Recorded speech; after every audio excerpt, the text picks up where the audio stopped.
Hey everyone, Jefferson Fisher here. Liars. We've all dealt with them. The client who promises a check that never arrives, the colleague who takes credit for your work, the friend who tells you they're on their way when they're still in their pajamas. They're frustrating, they're maddening, and they're holding you back from success. But what if I told you there's a simple, single trick that can stop a liar dead in their tracks, that can expose their lies, not with an accusation, but with a question? Today, I'm going to share with you the one thing liars hate, and it's so powerful it can change your business and your life. The number one reason this trick works, the very foundation of its power, is that liars lack a cognitive map. Now, a cognitive map is a fancy term for something we all possess, something a truthful person uses constantly. When you recall an event, a meeting you had this morning, a conversation with your spouse last night, you're not just pulling up a headline, you're accessing a rich, multi-dimensional mental blueprint. You remember the color of the tie the other person was wearing, the specific time of day, the ambient noise in the room, the way the light hit the window. This mental map is robust. You can navigate it forwards, backward, and sideways. You can start with a detail, like the taste of your coffee, and work your way to the big conclusion of the conversation. You can jump from the end of the story to the beginning without missing a beat. This is the truth at work. It's a memory, a reality, a lived experience that your mind has stored with a depth of sensory data and chronological anchors. Now, contrast that with the liar. Their story isn't a memory, it's a performance. It's a narrative they've constructed in their mind, often with only the key points laid out. Think of it as a one-dimensional path. They know the starting point, the main events, and the desired conclusion, but there's no depth, there's no peripheral vision, no sensory input, no messy, beautiful truth of a real event. They've built a fragile scaffolding, a basic script they've rehearsed, and as long as you stick to the script, they're perfectly fine, they're comfortable, they can cruise right along, delivering their rehearsed lines with confidence. The problem for them is you're not going to stick to the script. When you ask for a detail, you are forcing them to step off that one-dimensional path. You are asking them to invent a new piece of their mental map on the spot. This is where the cognitive load becomes immense. They have to simultaneously maintain their central lie, invent a new, plausible detail that doesn't contradict what they've already said, and do it all without hesitation. They have to decide what a fictional shirt looked like, what a fake document said, or what an imaginary street looked like, and they have to do it quickly because any delay signals fabrication. This isn't just a misstep, it's a moment of cognitive overload. Their brain is scrambling to create something out of nothing and to make it fit seamlessly. This is the beauty of the technique. You're not saying you're a liar. You're not putting them on the defensive with an accusation they can deny. You're simply asking a question, a seemingly innocuous request for clarification. You're forcing their brain to go from retrieval mode, which is easy, to creation mode, which is hard. A truthful person can answer your question instantly because the information is already there, a part of the memory. A liar can't. They have to pause, think, and construct. And that hesitation is all you need. That split second, that slight falter, that blank stare, that's the moment of truth. It's not about being a human lie detector. It's about understanding the fundamental difference in how the human mind operates when recalling truth versus constructing a lie. You're not relying on body language or vocal cues. You're leveraging the very architecture of their mind.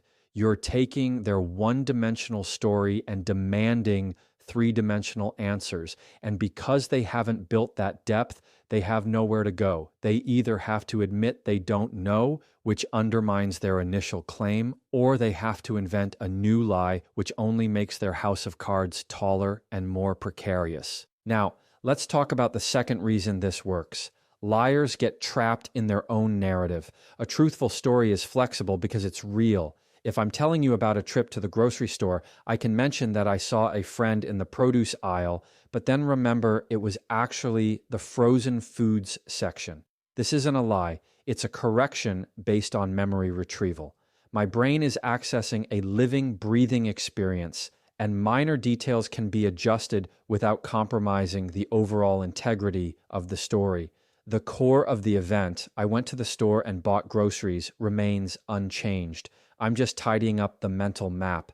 A liar, however, has no such luxury. Their story is a rigid, predefined construct, and every word is a piece of a fragile puzzle. When you ask a specific question, you force them to add a new piece to that puzzle. Let's say a colleague tells you they worked all weekend on a project. You ask, "What was the biggest challenge you ran into on Saturday?" A truthful person can pull from a genuine experience.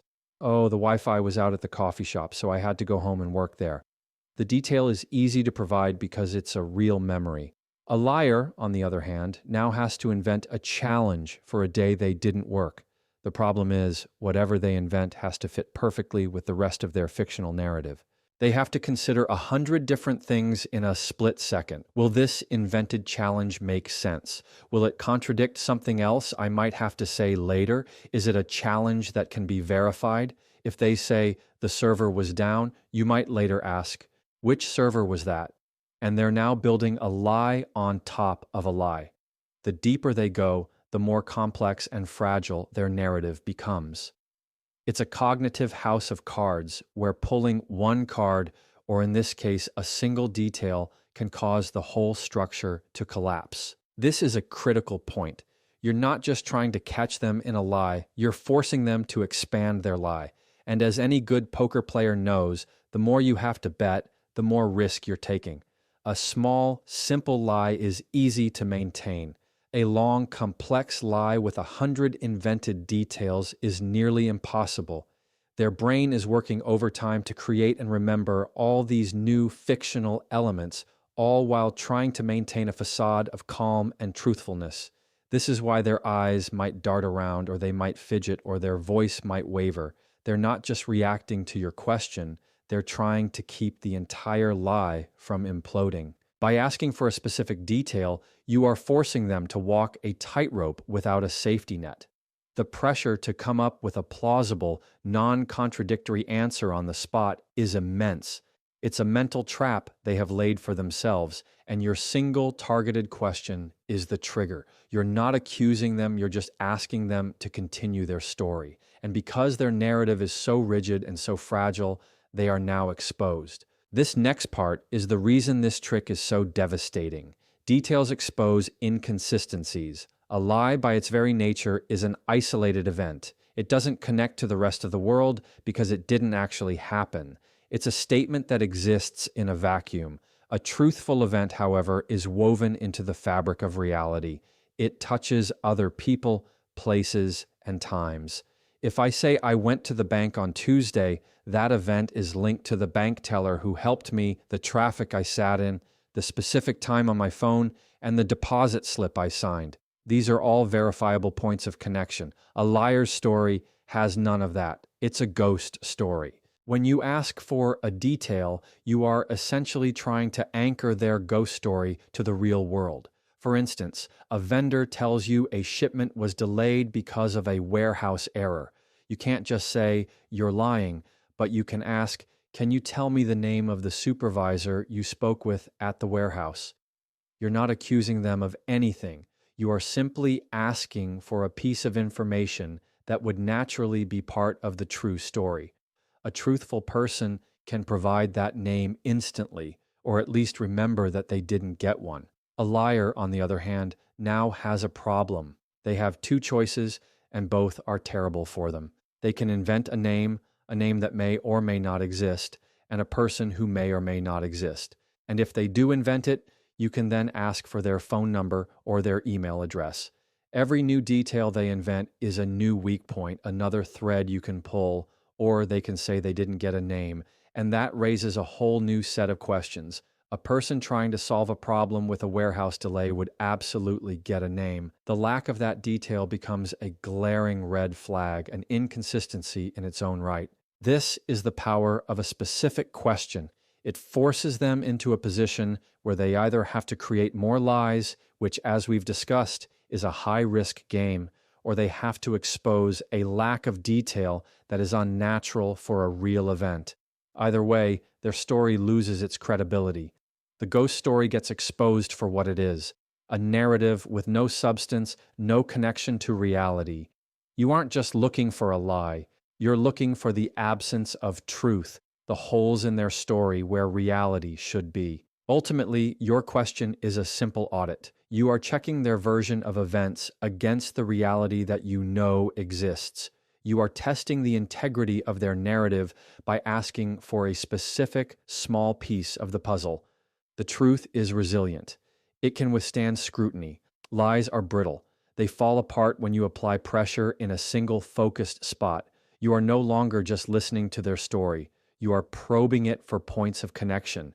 And a story with no connections is a story that has no truth. Now, let's turn to the fourth reason this method is so devastatingly effective.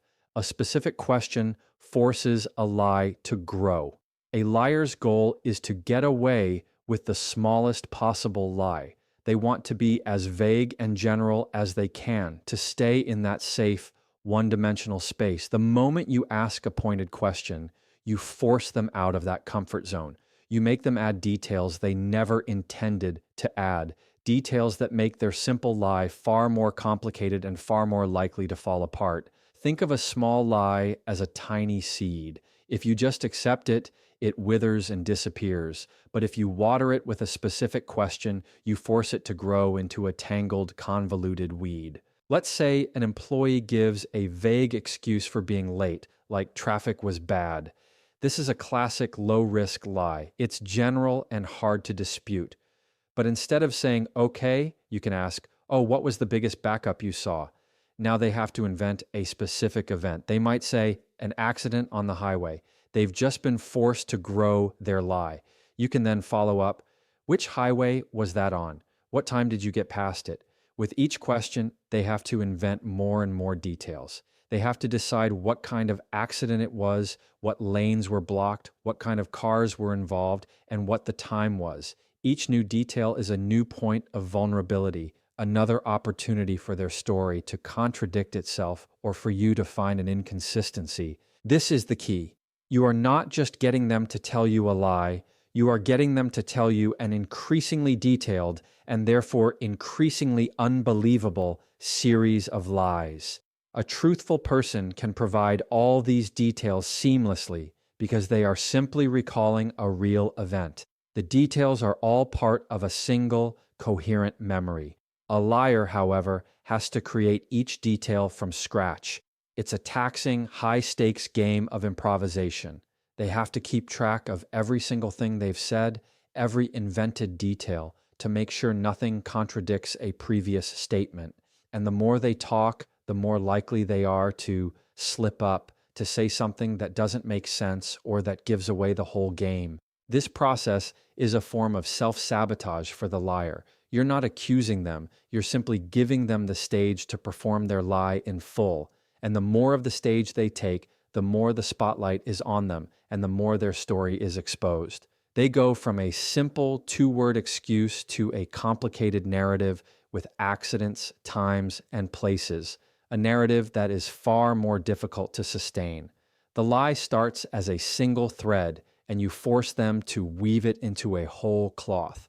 And the more threads they add, the weaker the whole fabric becomes. It's a way of letting the liar defeat themselves. You don't have to be a detective or a mind reader. You just have to understand the fundamental mechanics of a lie. A lie wants to be small. It wants to stay hidden in the dark. Your specific question is like a floodlight. It forces the lie out into the open and makes it grow. And in the harsh light of details, it withers and dies. Now, let's get to the final and perhaps most critical point about this technique. It's not an accusation, it's an inquiry. This is what makes the trick so powerful. You're not putting them on the defensive with an aggressive tone or a pointed finger. You are simply asking a question, a seemingly innocent request for more information. This lack of aggression disarms the liar and prevents them from immediately shutting down or becoming hostile. They can't just say, "Don't accuse me of lying." They have to actually engage with your question, which puts them in a much more vulnerable position. When a person feels attacked, their natural response is to defend themselves. They might get angry, divert the conversation, or turn the tables and accuse you of something. This is a survival mechanism. It's how they protect their lie. But when you simply ask for a detail, you are bypassing that defense system. You are coming at them from a different angle, one they aren't prepared for. You're not saying, "You're a liar." You're saying, "How help me understand." This simple shift in framing changes the entire dynamic of the conversation. This is the key to maintaining control. You are not a prosecutor, you are an investigator. You are calmly and methodically gathering information. A truthful person will be happy to provide more details because they have nothing to hide. A liar, on the other hand, will be completely thrown off balance. They are expecting a confrontation, an argument they can win or escape. Instead, they are met with a calm inquiry that forces them to either expose their lie or dig themselves into a deeper hole. The silence that follows is not a sign of them thinking, it's a sign of them scrambling. The beauty of this is that it puts the burden of proof on them. You haven't made any claims. You've simply asked a question that they should be able to answer if they are telling the truth. Their inability to provide a simple detail becomes a glaring admission of guilt, and they've done it to themselves. They've been forced to reveal the fragility of their story without you ever having to say the word lie. You have simply held up a mirror, and the reflection is not what they wanted you to see. In essence, you are using their own words against them. You are taking their vague statement and holding it up to the light of scrutiny. This method is not about being clever or manipulative. It is about understanding human behavior and the fundamental differences between truth and fabrication. It's a tool for discernment, not a weapon for aggression. And it allows you to stand firm, calm, and confident, knowing that the truth will be revealed without you ever having to make an accusation.